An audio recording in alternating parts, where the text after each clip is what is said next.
दोस्तों, आप देख रहे हैं हमारा YouTube channel invest with brain. हम बात करेंगे इंडिया स्टील वर्क्स लिमिटेड की, जो कि कंपनी का जो बोर्ड की मीटिंग हुआ 11 जनवरी 2022 पर।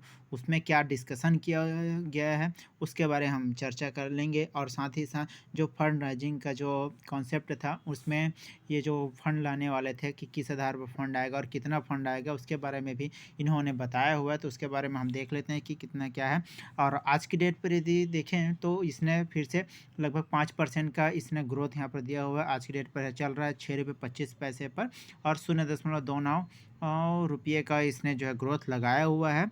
और साथ ही साथ ये देख लेते हैं कि उसका डिसीजन क्या क्या हुआ है और कौन कौन से उसने अनाउंसमेंट किया हुआ है उसके बारे में भी हम जान लेंगे। साथ ही साथ मीटिंग पर इसने कितने रुपये का इसने फंड राइजिंग के बारे में बात किया हुआ है, और कौन कौन से ऐसे हैं जिसके बारे में इसने बताया हुआ उसके बारे में हम जान लेंगे। तो हम देखते हैं दोस्तों, कंपनी के द्वारा यहाँ पर करीब लगभग लगभग 50 करोड़ का यहाँ पर फंड राइजिंग की बात किया जा रहा है। उससे ज़्यादा का नहीं किया जा रहा है। 50 करोड़ का इसमें फंड राइजिंग के लिए कहा गया, और यह जो राइट इशू के माध्यम से साथ ही माध्यम से होगा। और वह कंपनी एक्ट 2013 और रेगुलेशन 2018 के तहत कहाँ राइट इशू के माध्यम से 50 करोड़ यहाँ पर और कंपनी जो है फंड राइजिंग किया जा रहा है, उसका जुगाड़ इस तरह से है। साथ ही साथ देखेंगे हम दोस्तों कि इसका प्रभाव कितना कंपनी के शेयर होल्डर्स पर और कंपनी के जो स्टॉक्स प्राइस है उस पर कितना प्रभाव पड़ेगा, यह तो भविष्य ही बताएगा।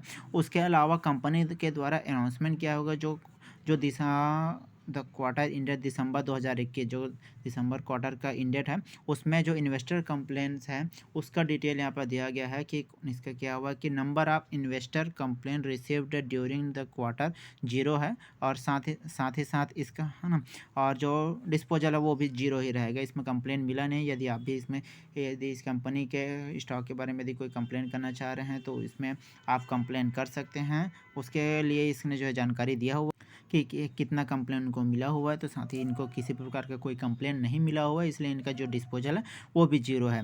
हम देखेंगे आगे भविष्य में कि इसका जो 50 करोड़ का फंड राइजिंग किया जा रहा है उसमें कितना इसमें प्रॉफिट उसको मिल सकता है, और साथ ही साथ इसमें कंपनी को और कितना बेनिफिट इसमें मिलेगा शेयर होल्डर्स को। हो सकता है कि इसमें प्राइस इंक्रीजिंग हो कि डिक्रीजिंग हो, यह तो भविष्य ही बताएगा। हम देखते रहेंगे। साथ ही साथ अब बात करेंगे वोडाफोन आइडिया के बारे में, जिसमें लेटेस्ट न्यूज़ यहाँ पर जो कम वोडाफोन आइडिया कंपनी में जो 35.8% हिस्सेदारी सरकार को देने की जो तैयारी किया जा रहा है वह शेयर मार्केट को यदि कहा जाए तो जो शेयर होल्डर्स को पसंद नहीं आया, और साथ ही साथ इसमें लगभग 21% के, हाँ तो 17 खैर दिखा रहा है इसमें, है ना। तो कि लगभग 20 से 21% का गिरावट यहाँ पर देखा गया मार्केट के यदि 3:30 बजे के यदि देखा जाए इसमें फीसदी पे। तो इस हिसाब से देखें तो शेयर मार्केट इसमें पसंद नहीं आया। और दूसरी बात यदि कहा जाए तो इसमें हम एक यह भी मौका देख सकते हैं कि भले ही सरकार के इसमें 35.8% का इसमें आ रहा है, उसका हिस्सा बनेगा लगभग, इसका यदि मूल्यांकन यदि किया जाए तो 16,000 करोड़ का है। ये भी खास करके यदि कहा जाए तो एजीआर जो ड्यू है इसके कारण से कंपनी को इतना बड़ा हिस्सा सरकार को देना पड़ रहा है। लेकिन साथ ही साथ इसमें यदि देखें तो आप एक शेयर होल्डर्स की यदि बात करें, इन्वेस्टर की यदि बात करें, तो यहाँ पर एक मौका भी है कि आगे जो है यह 10 रुपये के प्राइस पर यह प्रति शेयर को ले रहा है। साथ ही साथ इसके मतलब यह है कि 10 रुपये से यह नीचे जाने के चांसेस बहुत ही कम हैं। और दूसरी चीज़ यहाँ पर यह देखें कि हमको एक बाइंग अपॉर्चुनिटी भी यहाँ पर मिल रहा है, क्योंकि यहाँ पर यदि सरकार यदि अपना हिस्सा ले रहा है तो हो सकता है कि आगे यह जो उसको बेनिफिट देने के लिए क्या कोशिश यहाँ पर कर सकता है, क्योंकि इसमें सरकार के यदि हिस्सा यहाँ पर बन रहा है तो यह मद्देनजर देखते हुए कि इसमें सरकार का आगे भी घाटा होता ही रहेगा यदि इसका शेयर और का यदि प्राइस गिरता है तो इस प्रकार से देखें तो सरकार अपना यदि फ़ायदा देखने के लिए या फिर फ़ायदा करने के लिए इसमें हो सकता है इसको कुछ राहत भी दे, जिससे इसको यदि कंपनी को राहत देता है तो अब जो है कंपनी के साथ साथ सरकार को खुद को राहत मिलेगा। और दूसरी चीज़ यदि कहा जाए तो और 10 रुपये के प्राइस पर यदि यह इक्विटी शेयर जो यह ले रहा है, तो यदि इसका भाव बढ़ता है तो सरकार को भी इससे फ़ायदा ही फ़ायदा मिलेगा, है ना? तो हमारे लिए यदि कहा जाए तो लॉन्ग टर्म इन्वेस्टर के लिए एक बाइंग अपॉर्चुनिटी हो सकता है।